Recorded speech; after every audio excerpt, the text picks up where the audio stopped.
Anyone who's studying contemporary literature who's not studying fan fiction isn't studying contemporary literature. They don't know what's happening.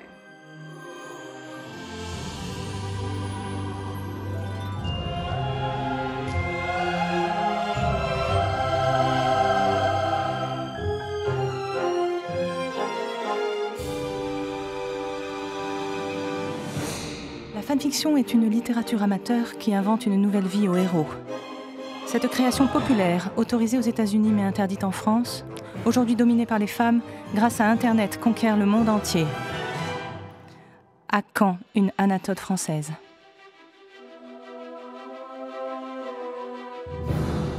The fandom was showing publishing what women want to read.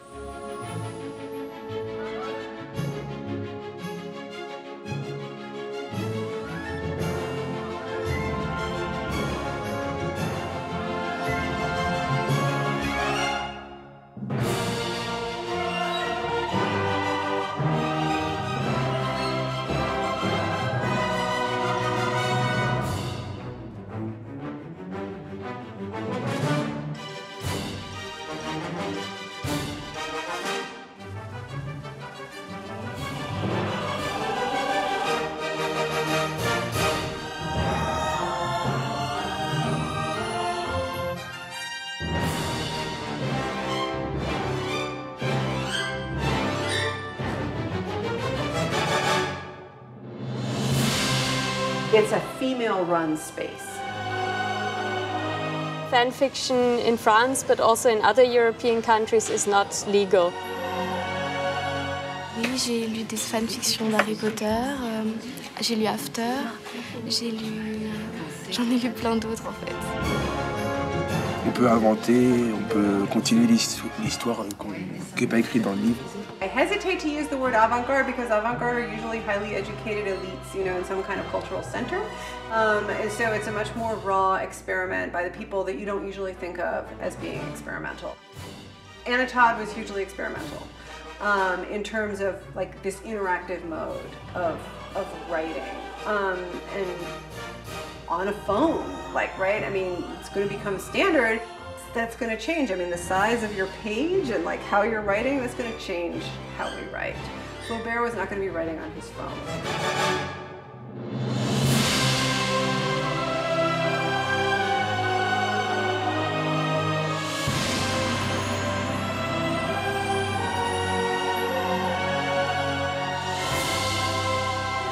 For some people, fan fiction at Princeton is one of the signs of the apocalypse. It wasn't the first time that 50 Shades of Grey had been taught at Princeton. I think people have a notion of what gets taught at university that is really out of pace with what gets taught at university. I mean, as a graduate student, I was reading a lot of Kant and a lot of 19th century French and English literature, a lot of Kafka, and then I had to teach Buffy the Vampire Slayer, and I was sort of irritated because I didn't think it sounded so stupid. My dad kept trying to get me to watch it. I was like, oh, Daddy, I'm an intellectual. I'm not gonna watch something called Buffy. You know, I'm busy with the critique of pure reason, Daddy. And you know, my father just kept sending me these tapes, and then I just thought it was the most amazing thing. I loved Buffy the Vampire Slayer. Buffy the Vampire Slayer saved my life in graduate school and sort of made a very dark time somehow okay. And I became interested in what fans were doing around it, and that was sort of where it started, but it was not my first impulse. My first impulse was, you know, very high culture. And I was wrong. Pitch to like audiences, but it definitely won't be true in every way. It's pitched. The ideology of a complete story, a story that can, quote, stand on its own, is not the only terms under which you could evaluate a story. I teach how fan fiction relates to its canon and how it intervenes and critiques and expands it. So it's very tricky when you're teaching fan fiction, because if you're not teaching the canon, you're kind of deforming the fan fiction. Successful. It isn't only these kinds of amateur writers or untrained writers or children who are writing fan fiction, or it's not only, you know, housewives looking for an outlet. There are a number of professional writers who write fan fiction and always have. I mean, Jacqueline Lichtenberg being one of them, as she was always a professional publishing writer as well as a fan fiction writer. At that point where they canceled Star Trek, how dare you cancel Star Trek? We are the people who said, you can't do that to us, and we don't care if you're Hollywood or, I don't know, Vulcan. You know, we don't care who you are. We don't care how many millions of dollars you have invested in this. We don't care. We are going to have Star Trek, even if we have to do it ourselves, which we did. So another science fiction fan in Minneapolis, her name was Ruth Berman, she started a fanzine called T Negative, just about the same time as this group in Brooklyn. Deborah Langzam, I can introduce you to her on Facebook. And several other people got together and created Spockenalia. Okay? You know, there's these fanzines popping up everywhere.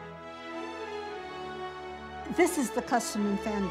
When you buy a physical fanzine at a convention, you're paying for the paper and the postage. You want a copy of a fanzine? You can pay for it, but you cannot, the people who publish a fanzine cannot make a profit. This is the key to this whole legal issue of fan fiction. You can't make a profit off an IP, an intellectual property that belongs to somebody else. It's theirs to make a profit off of. Your audience is never going to believe this, but it used to be that everything you read was printed on paper. And in order to make a book, you have to assemble the pages in the numerical order. Isn't that strange? It doesn't just happen. The pages don't just magically renumber themselves. You have to put them in that order. To do that 1,000 times, it takes a whole group of people, 10, 15 people sitting around or walking around a table like in this table right here. You can staple 100 pages together like that, and you make a fanzine. Do we have one? Like this. At that collating party, I also discovered the existence of KS, K/S.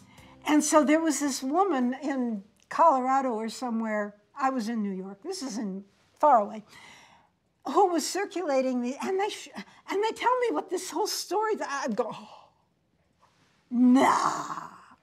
And then this entire genre pops out of nowhere, just like the fanzines did. Because when one person hears, Slash in fan fiction, which means like basically homoerotic fan fiction, it comes from Kirk and Spock. And it comes from the slash between the two characters. So these two characters, one half of the fan fiction that was written about these two characters is now the largest sort of genre of internet fan fiction. And it sort of started in these like quiet zines. And boy, there were like big fights about it. There's also, in addition to there being desire for this relationship, so there's desire for Spock feeling. There's desire then for Spock's feelings for Kirk. Like that doesn't strike you as like, well, that's clearly going to be the storyline that inspires generations of women writers to want to tell this story. What's up with that? Like, right? Because the women in the story are not typically where the interest is. So for like a bunch of different reasons, Slash gives women a chance to sort of talk back to this culture that isn't representing them, and control it a little bit, and do what they want with it in a way that they're like the official culture isn't giving them that opportunity. In Japan, it's called yaoi. And that's become so popular that now some mainstream manga publishers are publishing yaoi comic books where you have canonically heterosexual characters engaged in a homosexual relationship. So that kind of relationship pushes the mainstream manga publisher into exploring new areas. And that's actually very healthy for their industry. Maybe an Asian American fan might write a Harry Potter fan fiction that focuses on an Asian American character in the Harry Potter universe. Or yaoi and slash fan fiction is about gay characters, right? So it can be really beneficial for subcultural voices or marginalized voices because it's a way for them to kind of represent themselves in mainstream culture. It's the main part of fandom that I engage in because I am gay, and so for me, there's not a lot of representations out there in mainstream media, and when they are, they're usually instances of tokenism or stereotyping, where they're just trying to get the points for putting it in there. I would rather go to fandom where I feel included and where it's something that I relate to very clearly. It resonates with me, and it's something that I want more of. I want mainstream media to look at them as a way to portray me, So it is important to me that way. So the gender makeup of fan fiction for a long time was understood as being like straight white women, and that is no longer accurate. There's more variation in gender identity. Even still, it's a female-run space, and there's just not another sphere of cultural production except for romance fiction where that's the case. I wrote Crave. I tried to tell the story of what would happen next after the end of the third season, okay? And in the process of doing that, I wanted to explain what Vulcan is and what it means that Spock is not human. This is the relationship-driven story, not the action-driven story. It doesn't matter, you got a spaceship, you're going stars, you got streaks of light, you got phasers, you got all this crap. It doesn't matter if you don't have an alien who's a friend, okay? You got aliens out there, you're gonna fight them. But if you don't have the friend, you don't have a story. You don't have science fiction. That's the story. And that's what fan fiction adds to these bang bang shoot 'em up TV series that are basically about killing people. The women write the stories. The men write the bang bang shoot 'em ups. But if you didn't have a bang bang shoot 'em up, you wouldn't have a story because there wouldn't be any events for the characters to react to learn from, to take the lesson to heart. If you look around early Star Trek fandom, you will find that the writers, the publishers, the editors, and the artists of those original fanzines are women. We won! Do you understand what I'm saying?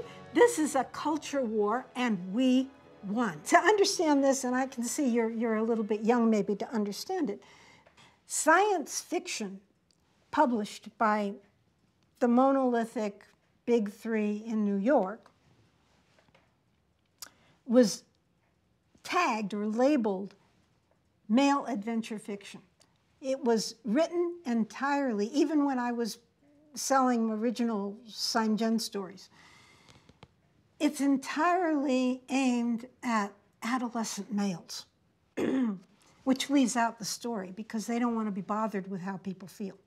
Things are really changing, and the impact of YouTube and other video streaming things is allowing different sets of people who aren't in-group people to be able to create fiction. Well, you know, Star Trek is continuing now on video streaming. And it's interesting because there's been this parallel development between sort of Hollywood and official culture continuing to remake the original Star Trek and then all of the other versions of Star Trek. Mr. Spock? Captain.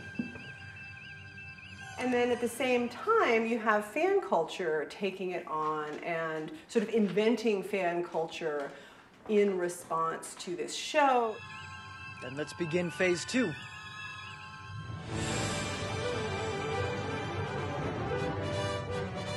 I taught Jacqueline Lichtenberg at Princeton. I teach a lot of people a lot less established than Jacqueline Lichtenberg. She's a publishing science fiction writer. I mean, her work was reviewed in the New York Times. I mean, she's not, you know, it's not surprising. Maybe in Friends, but here we teach a lot of pop culture and a lot of low culture. We take for granted the ability to access reading so easily and literature, which is not the case everywhere. So like that's a huge thing for fan fiction, is how openly available it is. It's free most of the time. As soon as I saw it, I actually went and told all my friends, "You'll never believe this. She's actually teaching fan fiction," and I was really excited about it. And it was, I can't remember exactly the context that she was doing it in, but I remember that it was the original transcript of what is now 50 Shades of Grey, but was then written as a Twilight fan fiction, because she had originally been lucky enough to grab one of the original PDFs. The one that we read in class was actually from Twilight. Yeah, so it was like based on that, but I don't know if I should say. I mean, in some ways it was better than Twilight was. It was like a more realistic take on it, for lack of better term.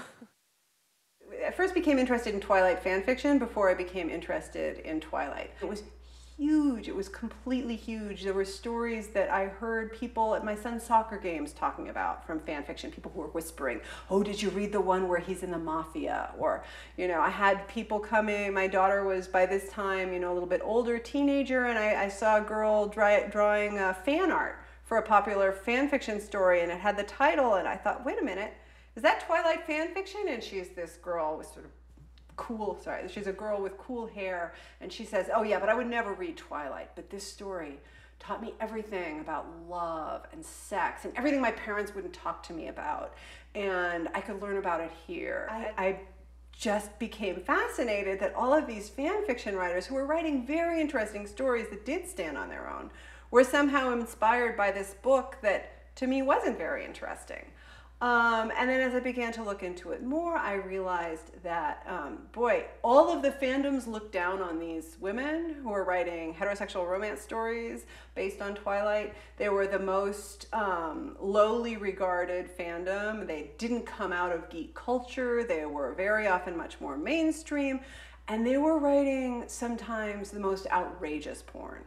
Like, not necessarily that it was BDSM, although it sometimes was, but it was so explicit, and it was the plot, it was driving the plot. And I just found that fascinating, because women are usually supposed to be the objects, you know, in porn, and they always called it porn. I think usually we would call it erotica because it's written, but they wanted to call it porn. And they were in charge, and they were the ones writing it, and they were not the objects, even though, and they built something. I really just began to realize that this was a huge cultural phenomenon that was involving hundreds of thousands of women, and nobody was talking about it. So you did talk about it? Yeah.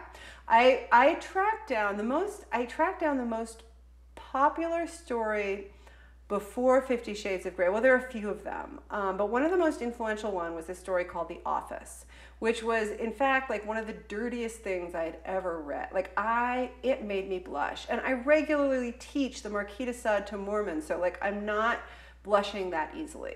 But there was something about this story that was so like raw. We didn't think anyone was going to read these stories. We just wrote them for ourselves.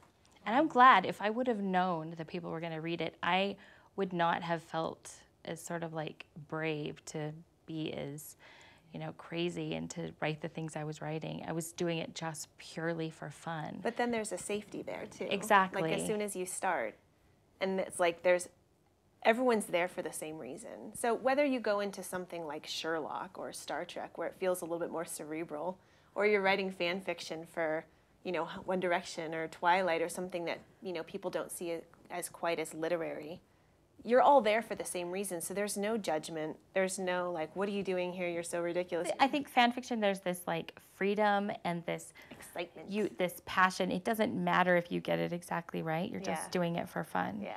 So yeah.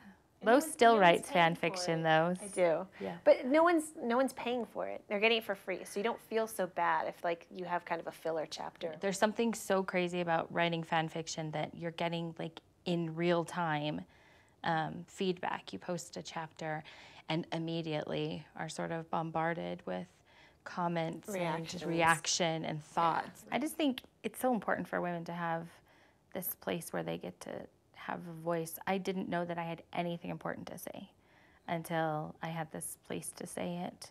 And so I just think it's so important. I've heard that from the young fan fiction writers in France, it's really difficult to write lemon, a sex scene. I love that you call it a lemon. I know. It's a fic thing, yeah. Those are the easiest parts for us. We've never had a hard time writing that. Well, someone has beta read you and you have learned it, or no? Those were the parts I swear that came the most natural. Yeah, to me I mean, when writing those. We did have beta readers, and they would edit. But I feel like that's always been true, though, that those have always been the scenes that just kind of are easiest to write. I mean, we used to say, if you get stuck, just write a kissing scene, and then you'll just like, it breaks our writer's block. So I don't know. It's funny when you look at our documents, and it's like revision, revision, revision, and then when you get to the sex scene, like those are the least changes. Yeah. Yeah. So I understand that it's hard for some people, but it hasn't been for us. Because you were writing right. Probably it was good from the start. Maybe, and I also think that we came into writing those kinds of stories without any motive other than because it was in our head, you know? I mean, maybe it says something about us that, like, maybe those are the stories that come to us so easily. Yeah, but sure, that's not for the money. Yeah. You did it because you imagined them, and it was part of the characters. Yeah. Maybe it's because that's what so many people thought. That's what brought so many people to fandom. To Twilight fandom is they read Breaking Dawn and they were like, ah! And so they rewrote it or something. So maybe that's it. She would like that. It was all of the things that Twilight withheld, they put in these stories. And then also the characters were so often like so messed up.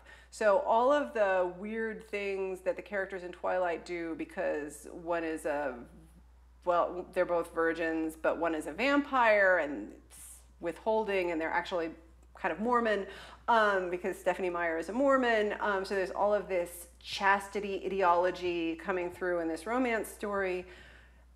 It acts like this tremendous porn prompt for all of these women. And so this erotic energy just comes sort of like screaming out onto the page. And these women all over the world are exchanging these extremely like explicit, erotic, sometimes violent stories, and then like recipes at the same time. And like pictures, and like they might chat about their kids. So I feel like Twilight was the first time that people just plucked those characters out of the books and like did whatever they want with them. But that said, there was always the understanding that Edward loves Bella, you know, that he's never loved anyone the way he loves Bella. And so some of the dynamics that you have in the books, they were just riffed on a little and played with in these all-human stories. So it didn't matter if he was a bartender or a cowboy or a tattoo artist, he still loved Bella as soon as she walked in the room, you know? And so I think that it was really interesting that that was sort of like the core for most, I would say most of the stories, certainly not all of them. And then people just played around that a little bit, you know? And that explains why there were so many women, because that's romance. Yeah, exactly. It literally became, I remember seeing somebody say that the Twilight fandom sort of evolved into this romance fandom more than, like, it wasn't so much about the actual books, it became more about just these women that were writing. I mean, it's crazy. I remember at one time walking in to Target, and like 5 of the books that were on like the end cap were people that we wrote with. Like, and I mean, there was so much talent in there. Right. And about porn, do we need to to escape? Or I don't think it's an escape. I think it's just a part of who we are. The romance I read in books now are the exact same kind of sex scenes that people were writing in fandom. Yeah. I mean, exactly the same. Yeah. So the fandom has become mainstream? Or? Yeah, and I think a lot of it too was, you know, the fandom was showing publishing what women want to read. We used to say that all the time. Why aren't I finding books like this I know. that are like All the college time. age or all the time? I mean, I can't. If we had a nickel for every time somebody said that on Twitter, yeah, it would be because books aren't written that way. That's what. And that's what we hear. would be told when people were looking to like start publishing. You know, every blog post you could read about it was like, yeah, that's just not what publishing wants. It's like, but this is what the readers want to read. And so I think what really happened was there was this huge burst of fan fiction from like 2008 to 2010. And people just started publishing those on their own. They started self-publishing these new adult stories. And I feel like that really told publishing, this is what readers want to read. And publishing's like, okay. And they picked it up. No, I suppose thinking about this money thing and the fandom was like... Oh, yeah. There was a lot of heat. It was. I mean, the fandom's always been something that was so important to us. And so it was really important to us that we did something that, like, we felt... You know, it's always a twisty thing publishing fan fiction. We love fandom. We love the voice it gave us. We knew that we would get, if we published this, that we would get a lot of negative feedback from the fandom at the time. We knew that we had to have information that could communicate, look, we have genuinely reworked this. This is not the same thing that was posted online. Because that was a really big deal, I think, with the books that came out early on, was that basically they just changed the names and put them out there. And people had a problem with that. And we were some of those people. The Office, much later, after it had been taken down for a number of years, The Office became a beautiful bastard after being substantially rewritten. It was very obvious to all of us that somebody was going to find a way to make money from stories like 50 Shades of Grey or The Office or The Submissive, because these stories were more popular by orders of magnitude than any other fan fiction I'd ever seen. Once it became clear that actually, precisely because of the standalone nature of these stories, because most of the popular ones didn't have vampires and set the stories somewhere else besides Fork, you could make money from these stories. Christina and Lauren they already had an agent to publish other fiction, you know, that they were writing when 50 Shades blew, and it was based on some of their work. And so they rewrote one of the stories and they sold it, but it wasn't how they had envisioned getting published. And for a lot of the women involved, it felt a little bit wrong or a little bit sad to be doing it that way, because it had been this gift culture and they were now selling it.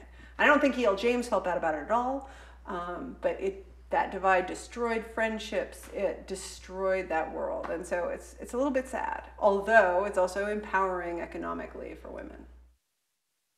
One of the things that I try to make clear in my teaching is that as a fan fiction, writing from sources, as I sometimes call it, is this very old tradition. And it used to be the tradition. The idea was you told the stories that people wanted to hear. You told the stories that people liked.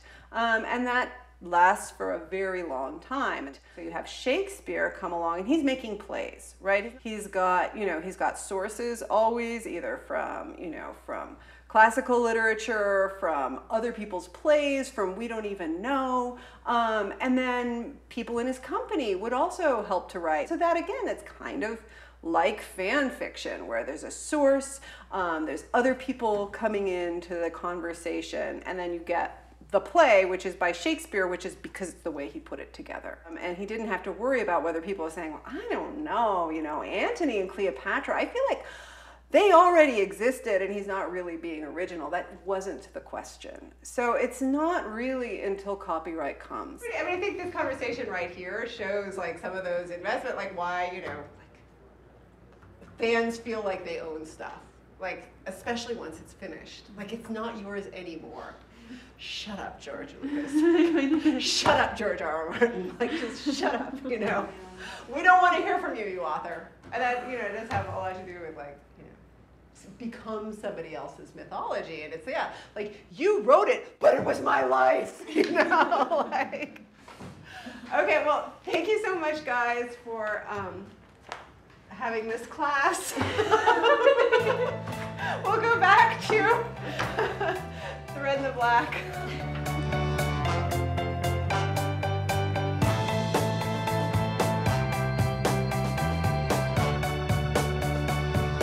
Fan fiction in France, but also in other European countries, is not legal. It doesn't make a difference whether the work you are creating is for profit, if you want to sell it, or if you're just doing it as a hobby.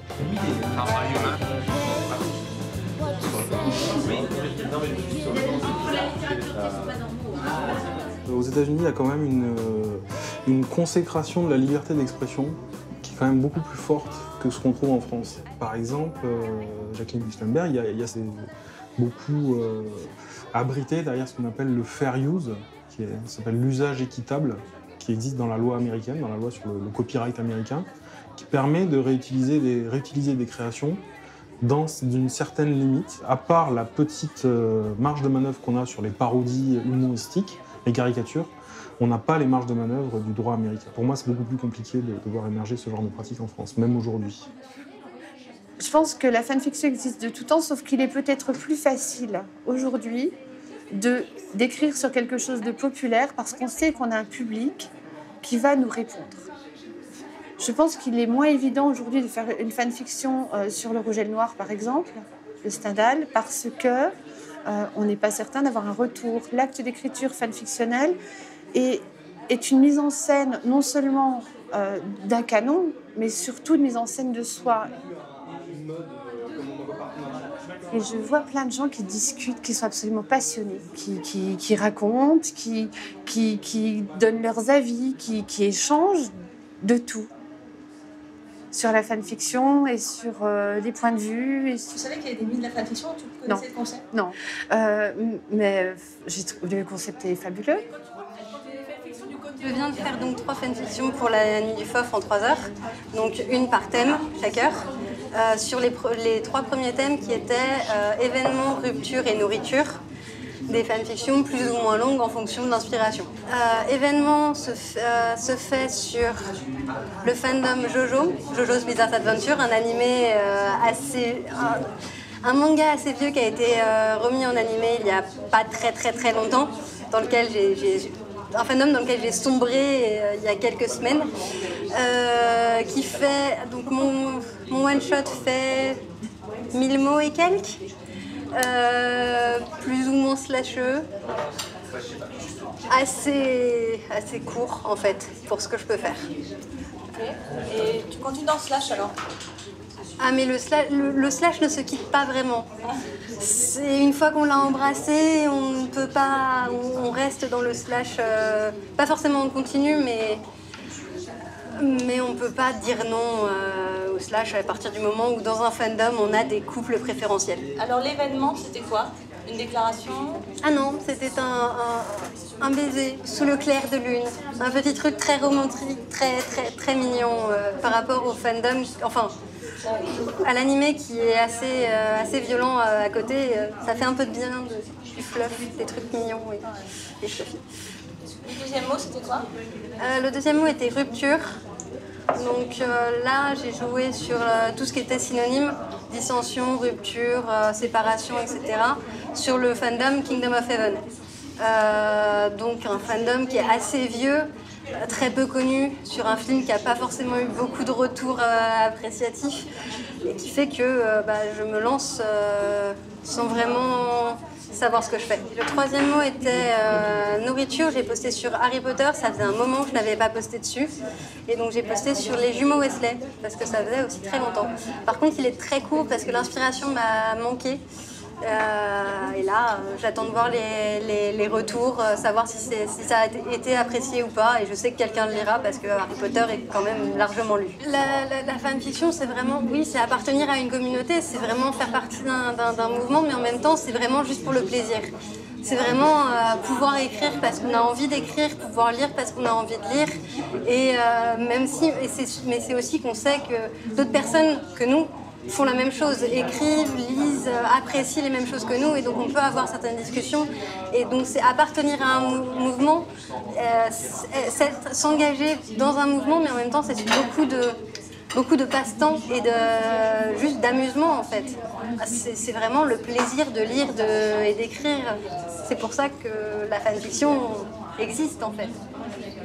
Et ça marche bien, par contre, c'est toujours après... J'ai commencé à écrire très tôt, bien avant mes 12 ans, je dirais. J'ai inventé des poèmes à ce moment-là. Ensuite, quand j'ai découvert la romance, eh bien, j'ai décidé d'inventer des histoires d'amour. Le Forum des romantiques a été créé en 2000. On s'était rendu compte que les lecteurs, à l'époque, les lecteurs de romance déjà ne criaient pas haut et fort qu'ils lisaient de la romance. Donc, ils avaient justement ce moyen-là pour communiquer entre eux. On a eu envie, il y a quelques années, de tester justement, puisque ça a commencé à avoir beaucoup d'ampleur, de tester la fanfiction. Donc, on a organisé un petit concours sur le site. J'ai fait une petite histoire d'un livre que j'avais lu. La fin ne me plaisait pas beaucoup. Donc, parce que malgré ce qu'on dit, c'est une romance, ça se termine bien, mais il y a des façons de se terminer, donc je n'avais pas du tout la fin de ce roman. Mais tu continues pas dans la fanfiction? Non, parce que je trouve que la fanfiction n'est pas un exercice très facile. C'est-à-dire que les lecteurs qui lisent, je pense, les fanfictions attendent beaucoup de la personne qui écrit, même atmosphère, les personnages, même style d'écriture, même parfois. Et que du coup, c'est vraiment un autre exercice que d'écrire une histoire originale qu'on a inventée soi-même. Est-ce que tu as déjà aimé des romances qui viennent de la fanfiction? Oui, bien évidemment. J'ai lu et j'ai beaucoup aimé les 50 nuances de Grey. En sachant que c'était une fanfiction? Oui, je savais que c'était une fanfiction, mais du coup, l'histoire m'intéressait. Avec un autre membre de l'équipe, quand ça a commencé à faire le buzz, donc on a lu le livre, chacune, et chacune a donné son avis dans le webzine. Oui, c'est machin, alors que ça ne l'est pas, c'est du Le phénomène 50 Shades, en fait, c'était une grosse interrogation. Comment, d'un coup, il y a une déferlante qui arrive des États-Unis avec une machine marketing extrêmement réglée, une machine médiatique bien réglée aussi, et d'un coup, tout le monde le lit. On le voit fleurir dans la rue, dans les cafés. Mes étudiantes, entre deux cours, l'ouvrent dans les couloirs. Il y a quelques années, personne n'aurait avoué, même sous la torture, lire un roman sentimental quel qu'il soit, et encore moins un roman qualifié d'érotique, ou érotico, homiporn ou pornographique. Enfin, tout dépend de la réception qu'on peut en avoir. Donc, oui, à un moment, après avoir fait une thèse sur le roman sentimental, forcément, ça m'a interrogée. Et puis, forcément, on a eu envie, avec mon collègue Stéphane Laurent, on a eu envie de savoir pourquoi, comment, qu'est-ce qui fait qu'on a envie de lire ce genre de choses. Et ça nous a emmené sur une analyse de réception. Donc, ce phénomène qui s'est imposé à nous par l'extérieur est devenu finalement un objet de recherche extrêmement légitime parce qu'il a touché des millions de personnes. Il a changé aussi la vie de certaines personnes. Donc rien que pour ça, il fallait essayer de savoir qu'est-ce qui provoquait ça. Donc on a commencé à vouloir faire une petite recherche dessus. Donc phase 1. Pourquoi avez-vous lu ça? Qu'est-ce que vous avez aimé? On avait laissé aussi plein de latitude à des réponses. Les gens nous ont vraiment donné leur motivation de lecture. Et la phase 2, c'était un an après, on s'est dit oui. Donc il y a des gens qui nous ont dit que ça avait changé leur vie sexuelle, mais leur vie tout court. Alors on leur a demandé s'ils voulaient bien réinterroger un an plus tard. Et certains nous ont dit oui, donc on a réinterrogé un an plus tard. Et il y en a qui ont changé radicalement de style de vie. L'idée, c'était de sortir des livres dans l'univers de Jane Austen. Nous, on publie des genres. Donc, la romance, de la science-fiction, de la fantasy. Et ça, ça rassemble des communautés. C'est quelque chose qui n'existe pas en littérature blanche ou mainstream. Des gens qui se rassemblent autour d'une histoire, autour de personnages, les fans, quoi. Il est de plus en plus dur de nos jours de raconter des histoires d'amour parce qu'il n'y a plus d'obstacles. Surtout en romance contemporaine, il n'y a plus de tabou, il n'y a pratiquement plus rien à franchir. Donc on a eu des films comme Sex Friend où ils ont couché ensemble et on raconte ce qui se passe ensuite. Mais ça devient compliqué. Du coup, les vampires, c'était pas mal parce que ça rétablissait un obstacle. Les loups-garous, c'est pas mal parce que ça rétablit un obstacle. Et la romance gay, c'est bien aussi parce que ça rétablit un obstacle. Et je trouvais qu'il y en avait énormément en fanfiction. Et que ça devait, à mon avis, être le reflet d'une frustration de la part des lectrices. Elles voulaient des histoires entre deux hommes, d'abord parce que c'est tellement plus romantique à cause de cet obstacle, justement. Un des trends qui revient le plus souvent en fanfiction, c'est « je ne suis gay que pour toi », par exemple. Donc là, on a un obstacle majeur, c'est extrêmement romantique. De plus en plus, la romance s'intéresse aux héros plutôt qu'aux héroïnes, sachant que le plus souvent, ces deux hommes ne sont que des femmes dans deux corps d'hommes, parce ils expriment des émotions et on va dire un éventail d'émotions qui est rarement exprimé par les hommes. Et c'est ce qu'on trouve en fanfic et c'est ce qu'on trouve en romance gay. Et c'était l'idée de faire cette collection qui s'appelait Slash pour ça, en fait. Donc le slash, c'est un tag dans les fanfics qu'on retrouve souvent et qui est là pour signaler qu'on a affaire à une relation homosexuelle. Donc c'est de la romance, avec une fin heureuse, et c'est pas si souvent en fait on a de la fiction qui traite de l'homosexualité d'un point de vue positif en fait. Donc ça participe d'un mouvement finalement. La fanfiction, c'est à mon avis des gens qui se contentent plus de lire des histoires, mais qui veulent y participer. C'est pratiquement le quatrième mur qui tombe et qui fait que maintenant les producteurs de biens culturels ont conscience de la fanbase, en fait. Vous allez éditer des fanfictions françaises bientôt? J'aimerais beaucoup, ouais. Oui, mais c'est pas trop possible. C'est la propriété intellectuelle qui le permet pas. Il y a des auteurs même qui vont jusqu'à interdire les fanfics sur leurs œuvres.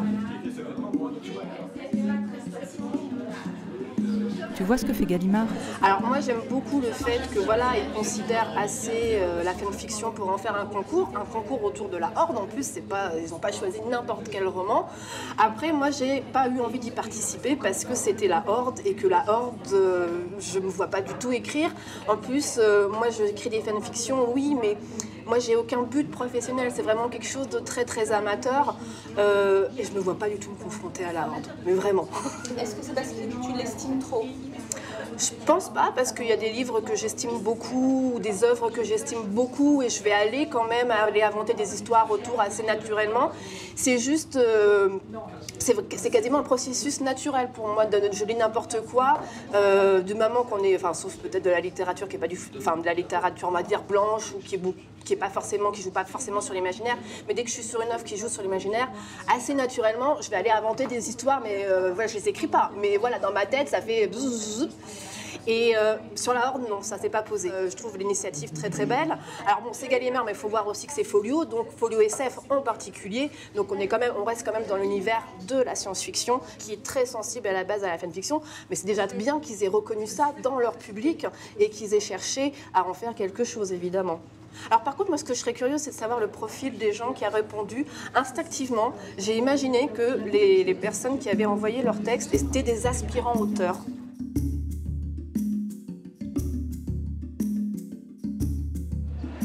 Merci d'être venus si nombreux donc, pour cette présentation autour des 15 ans de la collection Folio SF. Je vais introduire rapidement... Nous, la question s'est pas posée de faire quelque chose de militant au départ. On s'est dit, il y a l'émergence d'un mouvement depuis quelque temps qui est la fanfiction. Pourquoi est-ce qu'on ferait pas ça? Voilà, la Horde du Contrevent très vite est venue sur la table pour plein de raisons. Déjà parce que c'est effectivement un best-seller. Ensuite, parce que c'est un univers d'une richesse énorme, avec des niveaux de lecture multiples. Donc ça nous a semblé l'œuvre idéale. Donc le point de départ, il était là. Et je pense que voilà, le fait d'être effectivement une grande maison d'édition ne changeait rien à l'affaire. Il n'y avait pas de raison qu'on se prive de le faire. Et au contraire, je pense que c'était intéressant de pouvoir tenter cette expérience. Sur la pratique, c'est vrai que j'avais sans doute des a priori sur la qualité, effectivement, des textes, et y compris peut-être parfois sur la qualité des textes qui généraient ces fanfictions déjà.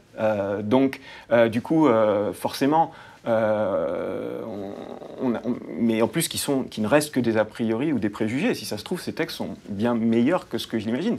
Après tout, qui suis-je pour les juger? Je ne les ai pas lus, donc, dans la plupart des cas. Donc du coup, oui, ça, sans doute que j'avais ces a priori-là. Et il est... Alors, je ne le ferai pas parce que j'en ai pas forcément le temps, mais j'aurais bien envie, volontiers, par contre, effectivement, d'aller creuser. Le problème, c'est que creuser dans cette masse, voilà, il est évident qu'à un moment, du coup, la qualité n'émergera pas immédiatement. Surtout quand on est une maison d'édition comme Gallimard qui reçoit, enfin, je sais pas, je crois que enfin, je veux dire un chiffre, mais c'est sans doute pas ça, mais c'est plusieurs milliers, voire plusieurs dizaines de milliers de manuscrits par an. Il est bien évident qu'on n'a pas forcément besoin d'aller en plus en rechercher. Donc la démarche, elle doit venir de l'auteur. Trébucher sur leur absence. C'était qui? Caracol sûrement, qui avait dit ça un jour. Ce n'était pas l'arbre steppe. Ce fut sculpté dans le vent une grande... Je savais que c'était forcément très habité, quoi. Et j'étais surpris parce que j'ai pris vraiment dans la gueule... J'ai pris l'amour des gens dans la gueule, en fait. J'ai pris ce moment où tu comprends que l'univers a créé chez eux une mémoire, quoi, a créé quelque chose de très puissant, de très peuplé, quoi, de très intérieur, qui est resté. Et à partir de cette mémoire, à partir de la façon dont ce livre a vécu en eux, il restitue les personnages, il restitue l'univers. J'ai chialé, ouais, j'ai chialé. Il y a plusieurs nouvelles où j'ai chialé, quoi. Parce que j'étais touché de retrouver mes personnages, j'étais touché qu'on me les ramène de cette façon-là, comme si on me les reposait devant moi, on me disait regarde, ils continuent à vivre, quoi, tu vois, ils continuent à vivre. C'est les tiens et ils continuent. Et surtout, ce qui était fou, c'est que dans ce que j'ai reçu, instinctivement, c'est comme si c'était réparti sur les potentialités que laissait le récit. Il y a un tome 2 qui est prévu dans ma tête depuis l'origine, quoi. Et j'ai laissé des fils traîner exprès, quoi, tu vois, qui pour moi vont me permettre de déployer ce que j'ai à déployer dans le tome 2. Et tous ces fils ont été tirés, quoi. Je les ai retrouvés. C'est la seule chose qui vraiment, de façon intime, me poussera à déclencher le tome 2, ouais. C'est marrant, ouais. Plus que les lettres, plus que les dédicaces. Les gens qui sont rentrés en moi, c'est comme s'ils étaient rentrés dans la peau et ils sortaient autre chose. Et j'ai compris le sens que ça pouvait avoir une fanfiction à ce moment-là, quoi, tu vois. Pour moi, honnêtement, j'en avais une vision un peu grégaire, quoi. En fait, j'ai compris que c'est pas du tout ça, en fait, quoi. C'est des gens qui sont amoureux, quoi. C'est des gens qui sont amoureux, sauf qu'ils sont amoureux d'un livre, d'un univers, de personnages, et ils te restituent ça, quoi, tu vois. Et j'ai complètement changé de vision, du coup, avec ça. Ici présente Mélanie Fievet, qui a écrit une nouvelle qui s'appelle Step Back. Et il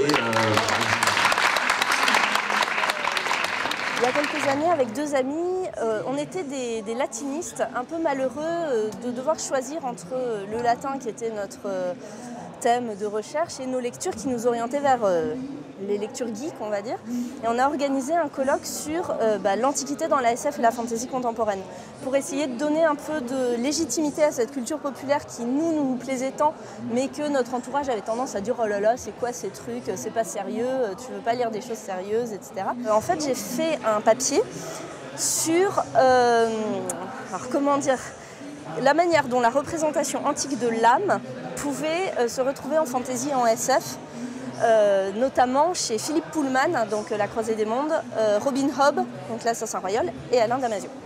L'Ordre du Contrevent, c'est un texte intimidant. Je pense que tous les gens qui ont participé à ça, on a tous eu un moment de « Oula, je m'affronte à quelque chose de gros ». Et du coup, le fait de travailler là-dessus, alors que c'est pas évident de donner de sa personne, d'insuffler un petit... De montrer comment son imaginaire et le nôtre se sont rencontrés, oui, c'est un peu de la lettre d'amour, effectivement. Mais voilà, j'ai choisi Step à cause de la métamorphose en arbre, qui est un motif que je trouvais magnifique. Aoi, parce que c'est le personnage dont j'aime le plus le style.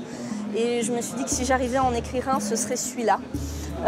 Tout le monde aime Caracol et Golgoth et Sauve. Moi, j'aime Aoinan. Ça a toujours été, pour l'écriture, ça a toujours été mon personnage préféré. Mais ouais, j'ai essayé pas mal de coller au style d'origine. Pour moi, c'était un peu ça aussi l'intérêt de l'exercice. L'univers, mais aussi... je pense que l'univers est un peu inséparable du style d'écriture, en l'occurrence. J'ai d'autres textes à moi sur lesquels je travaille, dont l'un est un genre d'anti-fanfiction, en fait, de Twilight, justement.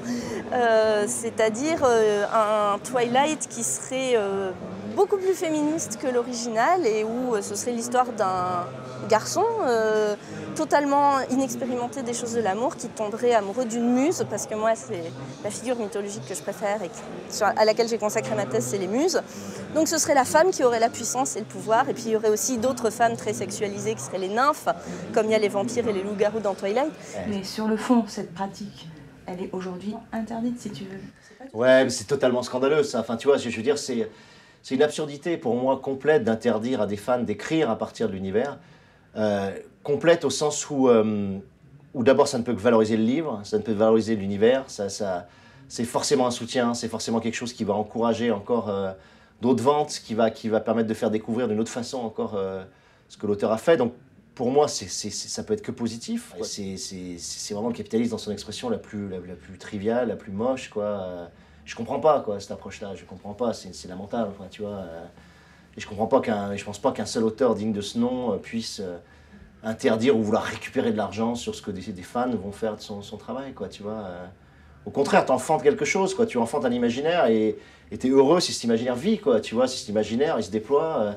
Et eux, ils créent quelque chose. Moi, les nouvelles que j'ai lues là, c'est pas juste des dérivés, c'est pas des produits dérivés de ce que j'ai fait, quoi, tu vois. C'est une réinterprétation dans un métabolisme et dans une sensibilité propre de quelque chose que le roman a activé, a touché, mais qui était là avant eux, avant moi, en eux, quoi, tu vois. Simplement, t'actives quelque chose, tu vois, et tu fais sortir quelque chose, une puissance créative qui était là, mais que simplement t'as ensemencé par ce que t'as écrit, tu vois. De toute façon, moi, je pense qu'on crève des juristes, hein, tu vois, on crève.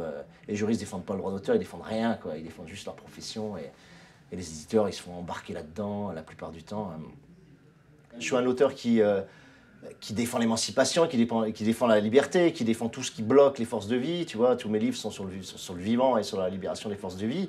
Et comment tu peux être auteur et empêcher les autres de créer, enfin, c'est le début de la fin, enfin, tu vois, c'est une absurdité complète, quoi. Donc, de faire peser la chape du droit, si tu veux, la chape de la loi là-dessus, c'est criminel, ouais, c'est criminel pour la création, ouais, c'est horrible, quoi, c'est juste horrible. Après, c'est très intéressant de voir qu'un auteur français prenne cette décision. Je ne suis pas certain qu'il y ait eu vraiment des auteurs qui l'aient annoncé aussi clairement auparavant. Ça ouvre une marge de manœuvre qui existe déjà beaucoup chez les auteurs anglo-saxons. Hein. Comme on sait, J.K. Rowling, depuis longtemps, accepte la fanfiction. On a Stéphanie Meyer aussi l'a accepté pendant longtemps. Donc ça ouvre des marges de manœuvre. Après, ce qu'il y a d'intéressant, c'est que ça reste des choses un peu précaires, même si l'éditeur aussi sont d'accord pour que ce genre de pratique ait lieu. Ça reste quand même de l'ordre de la tolérance de fait. Et ça se produira certainement pas avec Damasio, mais rien n'empêcherait l'auteur, par exemple, de revenir sur sa décision et de les interdire brutalement. Voilà, c'est pas parce que l'auteur l'annonce publiquement qu'il l'autorise que ça vaut comme une sorte de contrat vis-à-vis des lecteurs. Donc voilà, c'est intéressant, mais je pense pas que ça puisse régler complètement le problème. C'est sûr que plus il y aura d'auteurs pour autoriser les fanfictions, plus la situation pourra évoluer, mais ça remplacera pas quand même une réforme législative.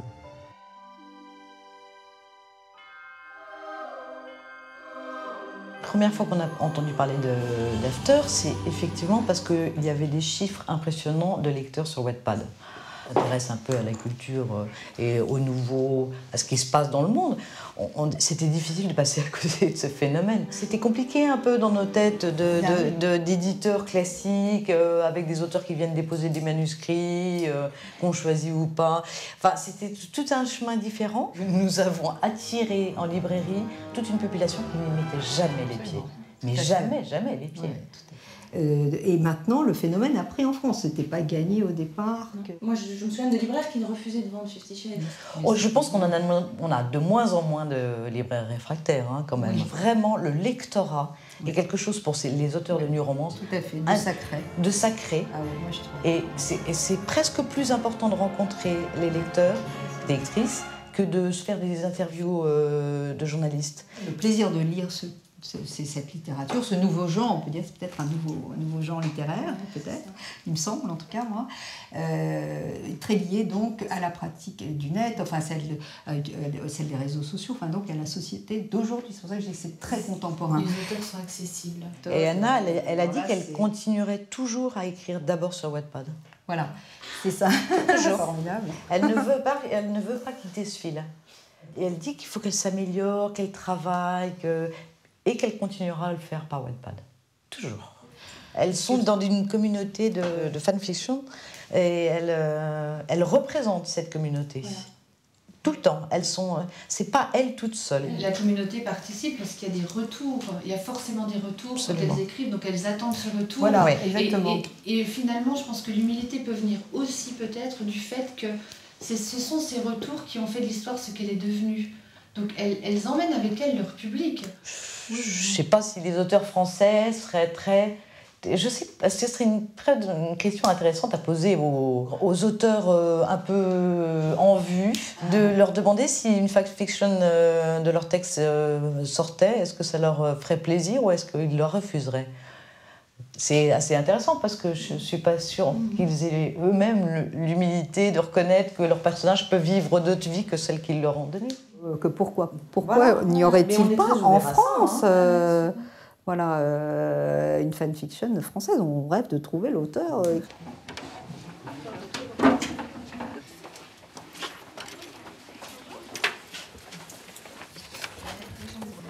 T'avais déjà entendu parler de la fanfiction?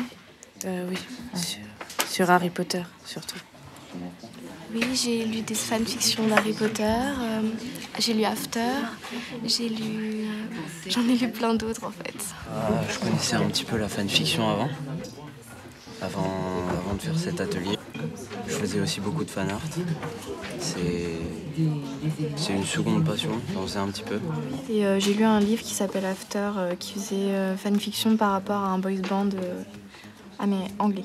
Et je me sers beaucoup de Wattpad aussi. Alors, s'il y a peut-être un espace où il faut vraiment faire de la fanfiction, c'est au collège.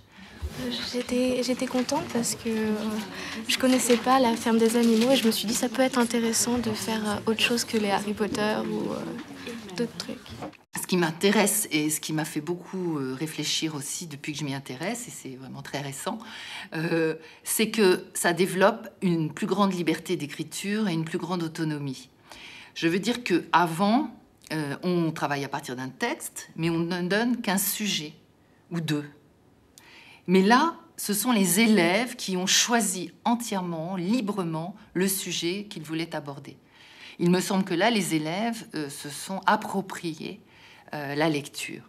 Et pour moi, la fanfiction, c'est une histoire d'écriture, mais c'est aussi, peut-être même plus, une histoire de lecture. C'est-à-dire que pour écrire, il faut avoir compris l'œuvre. Et il me semble que ça, c'est très intéressant et que les élèves nous montrent comment ils l'ont ressentie, comment ils l'ont comprise. On est parti sur l'âne Benjamin, parce que, puisqu'il a une très bonne mémoire, il a retenu tout ce que les animaux ont oublié. Et il est un peu cynique, un peu misanthrope. Il parle jamais, il me plaît beaucoup, parce qu'il sait tout, mais il dit rien. Du coup, je disais que je pensais que par rapport à ce type de régime totalitaire, il avait tout compris et que du coup, la meilleure solution, c'était de se taire. Ensuite, ce qui est très intéressant aussi, c'est que l'élève n'écrit pas pour un seul lecteur, en l'occurrence le professeur, qui donc s'attend à des connaissances. Les connaissances, elles sont attendues. Là, l'élève nous booste un peu et nous apporte aussi ses connaissances. Et ça me semble vraiment très intéressant. Malabar, c'est notre personnage préféré. Du coup, on a inventé un peu ce qu'il faisait après. Dans le livre, il est mort. Fait après sa mort parce qu'il n'avait pas trop de liberté avant. 2 jours après son arrivée au paradis, Malabar était avec ses anciens amis de la ferme et chantait. Lors de la nuit séparant le 26 du 27 février, un malheur s'abattit sur la ferme. Les réserves de nourriture stockées dans la grange brûlaient. Les flammes s'en prenaient maintenant au bâtiment. Tous les habitants de la ferme formaient une file indienne rejoignant le... Ivre à longueur de journée, les regards discriminatoires des villageois se sont multipliés. Jones leur révéla l'impensable et il annonça quelque chose qui fit l'effet d'une bombe. Et un silence insoutenable gagna le bar durant de nombreuses minutes. Il annonça qu'il n'avait plus goût à la vie. Le français, même si on écrit, si on lit, ça reste quand même un peu abstrait pour eux. Si on veut passer ce cap et vraiment renouer avec la relation avec les élèves, je pense que la fanfiction a un grand avenir. C'est un ouvroir. On fait quand même du français sans s'en rendre compte au final. On est capable d'inventer ce qu'on veut, c'est un peu libre. On n'a pas de thème imposé. Inventer des histoires qui se passent après des fins de récits. Dire ce que l'auteur a oublié de dire, entre guillemets. Voilà. Et la fanfiction nous permet de beaucoup plus échanger entre les élèves et le professeur. Et donc ça, c'est vraiment peut-être la... Et ça fait 30 ans que j'enseigne, donc ce n'est pas la moindre des découvertes. Mais voilà, tout ce qui n'était pas un peu littérature classique, traditionnelle, je reconnais que j'étais quand même assez fermée à ce type de littérature. Et finalement, des élèves m'ont avoué qu'ils n'avaient jamais osé me parler de leur lecture parce qu'ils savaient que ah non, je pouvais pas. Ils savaient que je ne lisais pas ce genre de choses. Ce sont leurs propos. Donc c'est vraiment très drôle. Et c'est dommage. Au bout du compte, c'est dommage. Je pense qu'il faut qu'on s'ouvre un peu plus à leur monde, à leur univers. C'est un abécédaire codé pour que les animaux puissent communiquer avec les humains. Mais en fait, c'est quelque chose qu'on a eu d'instinct. Dès qu'on a lu le livre, on ne voulait pas faire comme les autres, on ne voulait pas écrire comme les autres. Donc nous, on a décidé de faire une maquette plus d'écrire.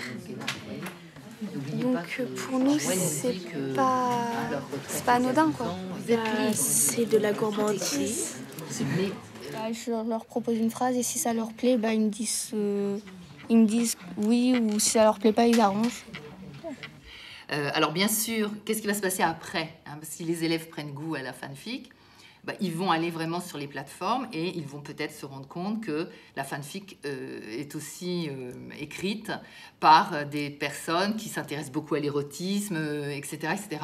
Mais là, nous, on est dans le cadre scolaire, donc on n'aborde pas ce genre de thème.